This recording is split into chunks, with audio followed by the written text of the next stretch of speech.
today I'm speaking to Nanda Kumar, CEO of Suntec, and we're going to talk a little bit about the relationship between back office processes and sort of customer-centric systems. So, this idea of improved customer, loyalty is a really big topic in financial services. But I kind of think, banks need to sort of sort out their legacy systems in the back office before they can look to improve the customer side of the business. So, what role does centralizing a lot of these processes play in improving this overall customer experience? So let us go back to the definition of the the context of the customer experience itself. It is right from the service, experience. That is one of the critical part. That if you really look at, we've been spending dollars fundamentally to increase that experience, right from you go from online, specialized banking services, personalized banking services, to ATMs, to online banking, to mobile banking. It's all about increasing that experience. But one of the fundamental aspect of all this, okay, I'm getting the service, how much I'm going to pay for it. So a part of an experience is the cost of the experience itself. So we focus more on the experience part of it. It's important, very, very important. At the same time, looking at the holistic aspect of experience, of the cost of experience, is also an important aspect. So where we are coming from is that aspect. So what does the experience, the cost of experience itself? So that is the dimension. So to do this, you need to have a holistic view, which cannot be product centric or channel centric or region centric. It has to be a customer centric fundamentally. So if the customer has invested with you a whole lot of money, or they have put a lot of effort in bringing, let us say, some relationship of theirs to you, or they've been a good, credible customer for you, paying their mortgages on time, all these are aspects which you really want to reward the customer and bring back and make the customer special for you.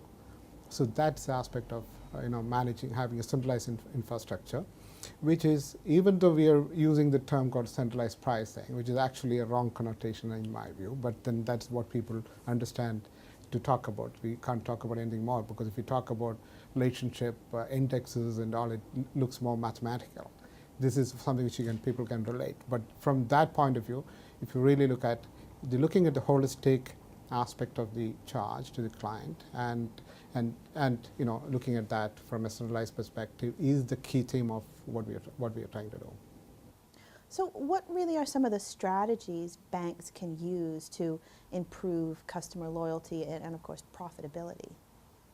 Yeah, you touched upon a very valid point, a very critical point, which is once the backend systems are overhauled or streamlined. So that's a little bit of a mirage. It does not happen all the time. So, but you don't have to wait for all that to be streamlined before really get into a customer-centric approach. So, because we need to have a strategy where both the customer centricity is critical today. That is the starting point. Without moving more towards a customer-centric approach in today's world, your business itself is going to be at strain. So, I would address this opportunity in a different way. So focus more on the customer. The legacy systems, some of them are as good as they are because they serve the purpose. Leave that function there. Look at as an intermediate function or a centralized function which can look at holistic aspect of the customer, because that's a specialized function that can remain as a separate organ or separate function within the organization, and have ability to interface with any kind of legacies. So that's the kind of technology you want to have in this case, because if you are thinking of streamlining all aspects, and it is not just technology alone, it also needs your processes, your cost consciousness, how much of cost allocations, and a lot more has to come in. For example, if you were to consider customer profitability, you need to know what really costs you to serve that customer. In reality, with a lot of legacy background, it is not really possible for you to compute exact dollars of that transaction, because there's a lot of historical cost associated. So, but you can compute a very variable part of it. So we came across with this challenge. So one aspect is to look at loyalty as another index itself. So bring in loyalty not as a kind of just a point. Consider that as a currency.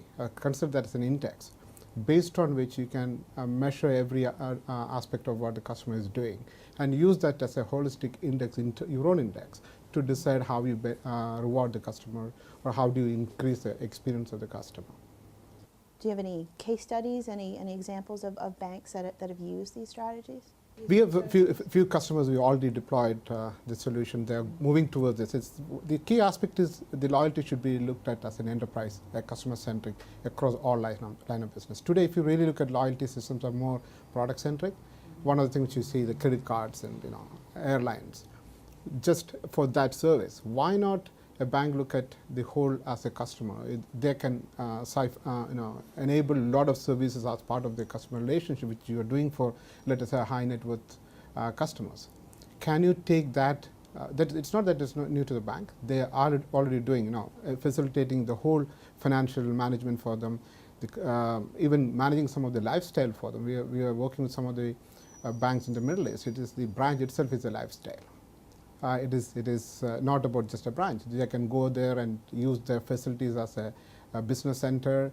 You can go and get advice on some of the investment to be made, and there's a Starbucks coffee center. So branch is a complete an experience for lifestyle management place, and moving towards that. I mean, that's another extreme kind of example. So using this to manage the holistic experience based on what the customer is willing to pay. I mean, some of those experiences do not be cheap, whereas there are very common man whose purpose is only about getting the functionality, just basic functionality. Treat them that way. I mean, they should also be served, and they don't want the lifestyle part of it. So the aspect of loyalty, using loyalty as an index to decide or a currency to reward is the kind of approach which you're talking about in enterprise loyalty, which is distinct from probably from a product-centric approach. So how can the simulation and optimization and modeling of prices improve profits? I was wondering if you could really kind of take me through the math. See, one of the things that these are all concepts, these are all approaches, but there is no hard and fast rule, because it varies from industry to industry, or location to location, or customer behavior to behavior. So the mantra is about our ability to experiment.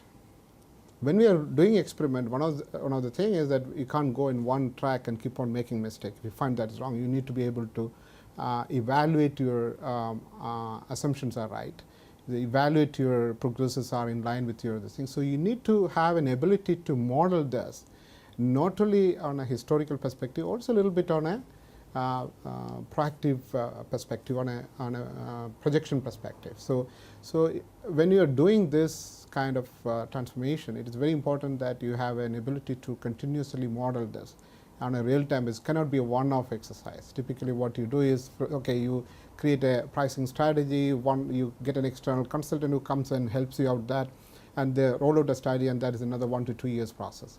You can't do that in this today's real-time and agile world, which you're trying to experiment. So you should be able to do small sprints. So where modeling is one of the key components as a technical or infrastructure which you want to. So you have one system which is computing the loyalty, and there are certain customer experience management, and also the experiences, and also there is a pricing component.